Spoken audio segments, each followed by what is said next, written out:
So, magandang tanghali guys ha. Meron lang akong ito ay papaliwanag. Itong paru-paro na to. Lagi na lang nagpapakita sa akin. Yan. Ito siya oh. Lumapit na naman sa akin kanina. Sinundan ko rito sa halaman. Tapos kahapon naman umaga. Nagbabike ako. Pinagawa ko yung bike. Sinalubong na naman ako ng paru-paro. Meron pang eksena. Papasok na ako sa gate doon sa boarding house ko. Sa gilid ng halaman, may paru-paro, kulay dilaw naman. Sumabay ba naman papasok sa akin sa gate? So, ano nga ibig sabihin? Lagi na lang akong ginagabayan yata. Pinoprotektahan. Kaya nagpapasalamat ako sa mga anghel sa langit eh. Maraming salamat sa pagprotekta niya. O sa kaluluwang laging nagbabantay sa akin. Ang aking ina. Si nanay siguro na maraming salamat. Doon ako na na-amaze eh. Pagpasok ko ng gate ng mga bandang pagitan yata ng 10 or 9 yun ng umaga. Yun lang. Pagpasok ko ng gate nakita ko siya sa gilid ng halaman. Lumilipad-lipad. Nung papasok ako ng gate biglang sumabay sa akin. Papasok sa loob. Na-amaze lang ako. Lagi na lang nagpapakita ang mga paru-paro na yan. At sabi nga nila, mga kaluluwa raw yan o angel na nagpoprotekta sa atin. May kanya-kanya naman tayong paniniwala eh. Kaya ako patuloy lang ako naniniwala dahil ang mga likha ng mga nabubuhay ay likha ng Panginoon yan. Hindi naman likha ng demonyo yan eh. Ayun pa rin yung paru-paro oh. Alam niya kasi lagi akong dinidiligan yan eh. Kaya lagi nandito to eh oh. Pasalamat na lang tayo. Akala ko nga hindi na magpapakita yung paru-paro ngayon eh. Ayun, gulat ako, lumitaw na naman eh. Lumapit pa sa akin. Akala ko dadapuan na naman ako. Wala lang, maikwento lang. Lagi lang sila. Yan, puti naman to. Puti na may itim. Yung kahapon, purong dilaw eh. Parehas dilaw yun. Sumalubong sa akin. Nagbabike ako. Pinagawa ko yung bike. Tapos sa boarding house, ipapasok ako ng gate eh. Nandun siya. Sa gilid, para akong inaabangan eh. Nung pumasok ako, pumasok din. Kala ko dadapo pa sa ulo ko. Kaya ang ibig sabihin eh, wala na. Kung ano man ang ibig sabihin, maraming salamat. At sa pagprotekta sa akin at sa paggabay. Sa tamang daan at tamang landas. Na nasa tamang direksyon ako siguro. O nasa tamang tao o buhay. Hindi natin alam. Basta ako, mga anghel de la guardia natin yan eh. Kaya pagpasalamat tayo palagi sa Panginoon, magdasal at magbigay ng mga bagay na mabuti at huwag nang magkaroon ng hanas sa buhay. Kung darating ang totoong tao at tapat, di harapin, diba? Mabuti naman ang hangarin natin, hindi naman kaikikan eh. At wala naman tayong paglalaro sa buhay. Eh sila, kung maglalaro sila, hindi maglaro sila na maglaro. Yun ang trip nila sa buhay, makipaglaro sa sa demonyo, di ba? Nga pala si Buena ano ba tong na to? Buena Miturna ba? Peturna. Basta. Magandang tanghali, umaga, gabi sa inyong lahat. Tayo nagbibigay lamang ng konting kaganapan. Bagay-bagay na ng mga nangyayari. Pati pusa nagre-report sa akin eh. No? Napakalambing kahapon ng pusa sa akin. Si Wang. Pinapaalis ko na eh. Balik pa rin ang balik sa akin. Kanina pang umaga Gising ko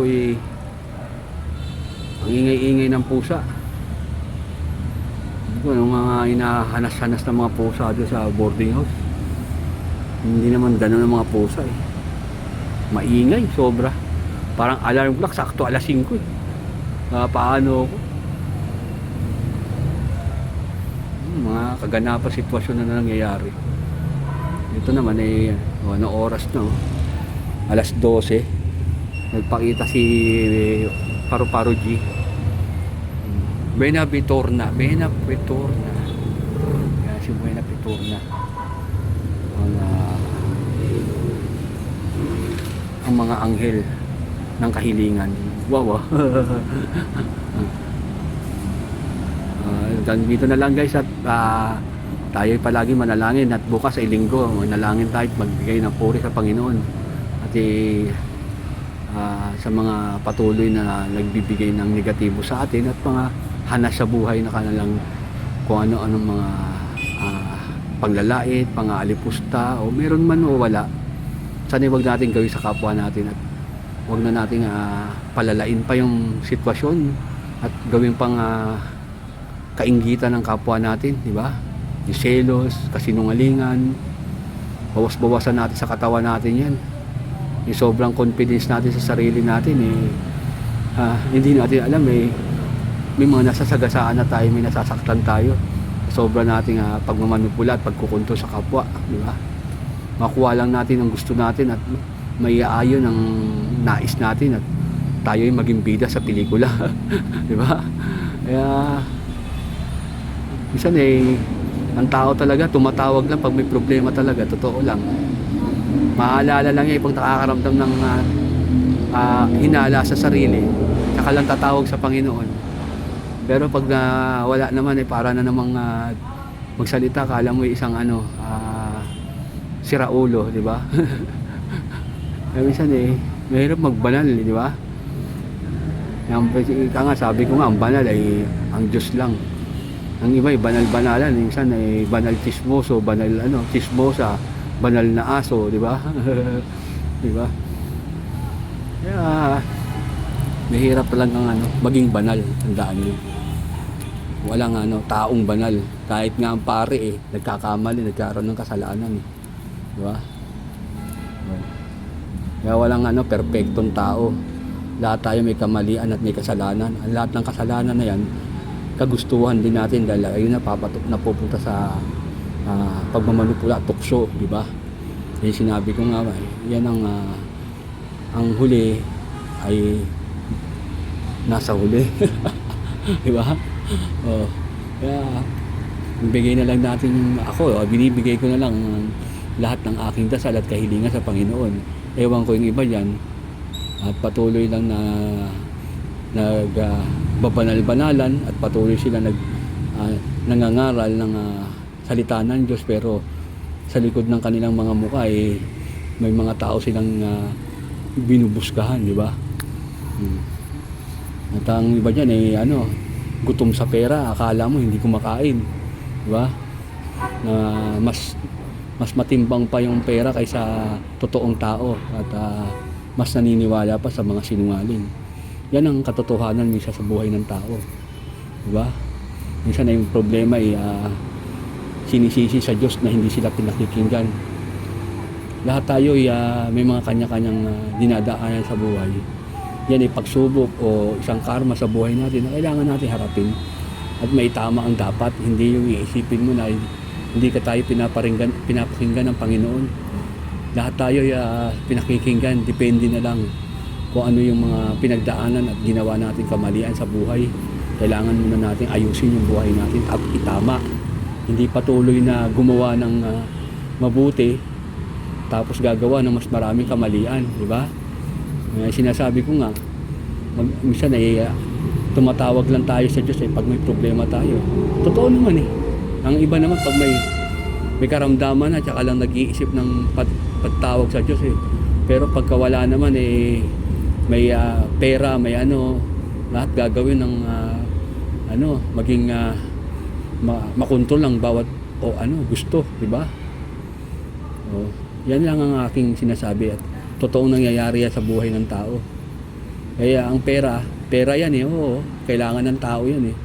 Pero yung gamitin mo yung pera para magmanupula at piling banal at ano tawag nito? Maging hambog at mayabang. Ay,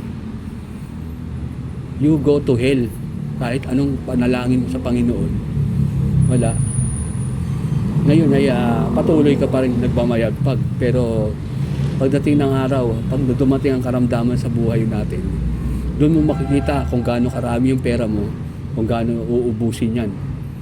At pag sa huli, wala ka ng tawag nito, malalapitan. Pagkat lahat yan ay akala mo lahat ng mga nakakahalubilo mo, koneksyon, ang mga sinasabi natin kakilala, mga kaibigan na matalik. Hindi ka tutulungan ng full support yan. Dahil may kanya-kanya tayong mga buhay at pangangailangan. Yan ang tatanandaan nyo. Ang number one palagi, ang maging mabuti tayo sa kapwa. At gumawa tayo ng tama para hindi tayo, pagdating ng araw, hindi tayo pahirapan sa sakit. Kung ano man may karamdaman tayo, matigok na kagad. Hindi yung gagastos pa tayo, diba? Yun yung mahirap eh. Yung pahihirapan ka sa sakit. Dahil yan eh, mga nangyayari sa buhay natin na doon ang karma tumama sa karamdaman. Kaya ngayon, ngingisi-ngisi tayo, malakas tayo. Pero sa bandang huli, tayo magsasuffer, di ba? Doon tayo hingi ulit ng dasal, panalangin, di ba? Hanggat malakas tayo, ibigay natin yung ano natin, ang ating buhay sa Diyos kahit papaano. At magdasal-dasal, hindi yung magdadasal lang tayo pagka tawag dito, simba lang, di ba? Kahit saan tayong lugar, nasa CR ka man, tumatay ka man, ano man ang ginagawa mo, bigyan mo ng kahit konting panahon ng oras para manalangin, di ba? Kahit busy tayo, yun lang yun eh. Lahat yan may singil sa buhay. Yan, ako nagsasabi lamang, nasa sa inyo lang naman yan kung maniniwala kayo. Kasi iba na ang ano ngayon, ang panahon, ang buhay, pinagdadaanan ngayon. Napakatindi ng mga sinungalingan, mas pinaniniwalaan ng sinungaling. Ang mga mapipera ay mas makapangyarihan at mas ginagawang Diyos, di ba? Kita mo naman ang pagnanakaw sa gobyerno, di ba?